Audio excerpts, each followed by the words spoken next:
Alright, so recently the channel The Cult of Dusty and a number of other channels have been complaining that the atheism community or the skepticism community has been focusing too much on feminism and SJWs and stuff. And first thing I like to say is if you don't like something, don't watch it. That's like super simple.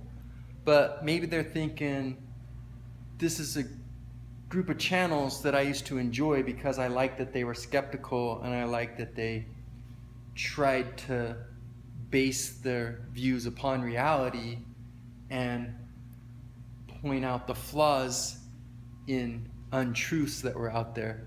And now when I go to see these same channels, all I hear about is feminism and SJWs and stuff, and it's all over the place and saturating the YouTube community, and I'm over it.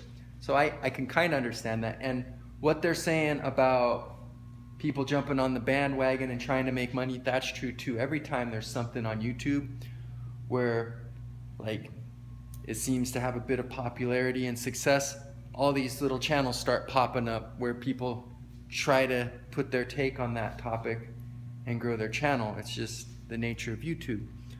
But what I disagree with is where they're talking about it's not that important an issue and that we can talk about something else now, because I think free speech is insanely important. That's why I'm talking about it. Like, I don't know how many of the Jordan Peterson videos you've seen, but he was obsessed with why humans would do atrocities. Like, why would the guards at Auschwitz, when these people would come off these trains all dehydrated and weak and broken, make them pick up a 100-pound bag, carry it across this enormous camp, and then carry it all the way back and put it down and accomplish absolutely nothing just to break their spirit even further?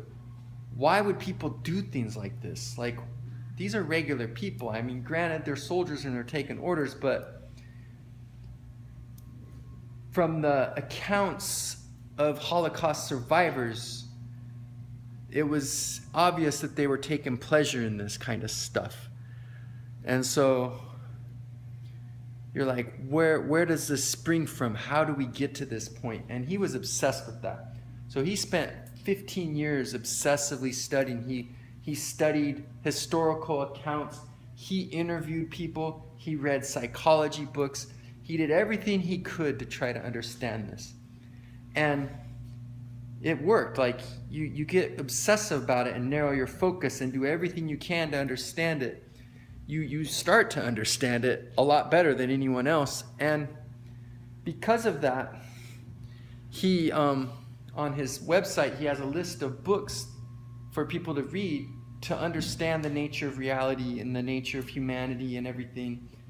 And a lot of those books show where this kind of equality of outcome, not equality of opportunity kind of stuff leads to. Everyone's like, well, Marxism's good, it just hasn't had a fair chance because dictatorships have always taken over and stuff. But there's been people, really smart people, that have focused on these things and tried to see if it's the fact that some kind of outside corruption came in and wrecked the system, or if the actual philosophy itself led to these type of outcomes.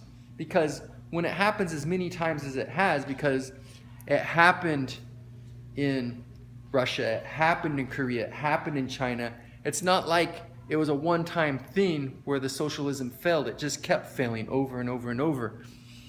And the evidence showed that it was actually this kind of philosophy would end up evolving into this horrible kind of atrocity.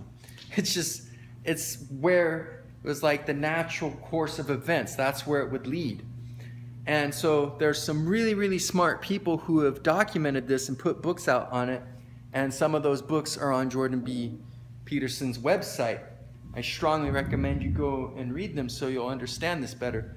And this is why this is so important. This is why authors like George Orwell wrote the books they did, to try to warn against where this kind of stuff goes, because people, they think like one of our innate things is fairness, and that's why like we'll all willingly take our place in line and wait there, and why we get angry when some loser comes and cuts, because we have this sense of fairness. But it gets mixed up when you go from equality of opportunity to equality of outcome, because we aren't all putting in the same kind of effort. We don't all have the same innate talents. We don't all have the same innate passions and interests. So different people are going to achieve different things. And yes, I would love to be able to squat and deadlift 1,000 pounds like some of the best people in the world. And yes, I'd love to be able to kick everybody's butt in the 100-meter dash like Usain Bolt did. And I would love to be a 29-foot long jumper like Carl Lewis was back in the day. And I would love to play basketball like Michael Jordan. I'd love to be a billionaire like Warren Buffett or Bill Gates. But I don't have any of the same innate talents they do. I haven't put in the same kind of work they did. I haven't done any of the stuff they've done. So I don't deserve the same kind of outcome that they have. We all had the equality of opportunity. We live in a free country where we could pursue our interests, we could pursue our passions, we could try our best to make our life the way we want to make it. These people did an exceptional job in their fields of expertise. Now, we don't all have the exact same lot in life, but the way the country's designed right now, there is so much opportunity right now. Like, think of any stupid little make-believe segment of the population where instead of focusing on the content of character, we're just focusing on external, trivial things that don't matter at all, but that are so ridiculously important to the progressive narrative right now. Like, can you think of any black people that are successful and have achieved great things? Yeah, you can think of lots and lots of them. And we have a whole generation of people that have grown up looking up to these people as heroes because these people have achieved great things.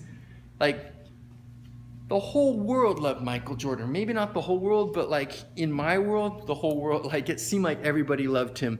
They didn't care that he was black. They just loved him. And that's the kind of generation we have now. They're still racist. There always will be. But the populace has seen the humanity of people now. Like, Asian, you think that. Well, we've got our Bruce Lees and our Jackie Chans and a whole bunch of other people. Like, think women. There's women everywhere, like in every single position. Like, pretty much the only thing a woman hasn't done yet is be president. And Hillary almost did that, but unfortunately, I think she's a woman with no scruples. Like, if you had put a better woman up, we might have had a woman president. And like Oprah, she's a black woman. Like, that's supposed to be like a double strike. She's got $3 billion. Everybody knows who she is. That's what I'm saying. There is opportunity right now. I'm not saying everyone has the exact same starting point. I'm not saying certain people didn't have to work a little bit harder because of certain attributes, but everything, like being a man or being a woman, we may have a few struggles you don't have, they may have a few struggles we don't have, and we may have some advantages they don't have, they have some advantages we don't have, but we all have a different lot in life, and we have the freedom to make the best of that lot in life. So my whole point is that this isn't a trivial issue. I'm so thankful that there are people pointing out the holes in these arguments, because this is a dangerous argument. This is a dangerous philosophy. It goes to bad places every time.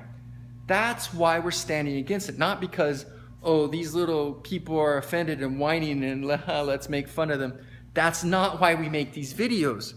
We make these videos because they're trying to be thought police. We make these videos because they're trying to take away our free speech. We're making these videos because they're trying to take away our freedom. They're trying to wreck our life, wreck our civilization. This goes to bad places. We don't want to live in a 1984 world We don't want to live in a V for Vendetta world. We don't want any of that. That's why we're making these videos. That's why we're standing against these arguments. So don't listen to these people like Colt Dusty and stuff that say this isn't an important issue, because it is. He is correct that people are jumping on the bandwagon and trying to make money. Lots of people are. But that doesn't mean the issue isn't important. Like, maybe we have too many videos about this right now and too many poorly done videos about this right now.